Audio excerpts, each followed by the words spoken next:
അപ്പോൾ ഗൈസ്, നമ്മുടെ ഇന്നത്തെ വീഡിയോ എന്ന് വെച്ച് കഴിഞ്ഞാൽ നാളെ എൻ്റെ റിസൾട്ട് വരും. എൻ്റെ 3rd സെമ്മിൻ്റെ റിസൾട്ട് വരികയാണ് ഗൈസ്. സോ എക്സൈറ്റഡ് അല്ല, ടെൻഷനാണ്.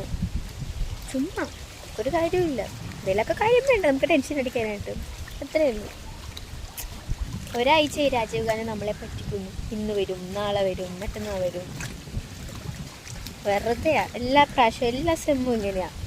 ഇന്ന് വരുമെന്ന് പറയും, വരില്ല. നമ്മൾ ഉറക്കൊക്കെ കളഞ്ഞ് നമ്മളിങ്ങനെ ഇരിക്കുന്നവരുണ്ട് കേട്ടോ. പക്ഷെ നമ്മൾ ഇങ്ങനെയൊന്നും ചെയ്യാൻ പാടില്ല. വരുമ്പോൾ വരട്ടെ ഒക്കെ പറയണമെന്ന് ആഗ്രഹമുണ്ട്, പക്ഷേ സാധിക്കുന്നില്ല.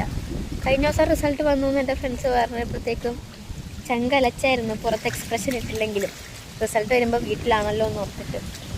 സോ നാളെ എൻ്റെ റിസൾട്ട് വരുമെന്നാണ് പറയുന്നത്. നാളെയെങ്കിലും വന്നാൽ മതിയെന്ന് നാളെയെങ്കിലും എൻ്റെ റിസൾട്ട് വരണമെന്ന് ഞാൻ എനിക്ക് വന്നാൽ കൊള്ളാമെന്നുണ്ട്. കാരണം എക്സൈറ്റഡ് ആയിട്ടിരിക്കുന്നതിലും നല്ലത് അതങ്ങോട്ട് അറിഞ്ഞു കഴിഞ്ഞാൽ ആ ടെൻഷൻ അങ്ങോട്ട് മാറി കിട്ടിയത്. പിന്നെ ബൈ. റിസൾട്ട് വന്നേമ്പത്തേക്ക് ഞാൻ എന്നതായാലും പറയാം കേട്ടോ. എന്നായാലും നല്ലൊരു റിസൾട്ടാണ് ഞാൻ പ്രതീക്ഷിക്കുന്നത്. നല്ലതാവട്ടെ അല്ലേ. Okay, by.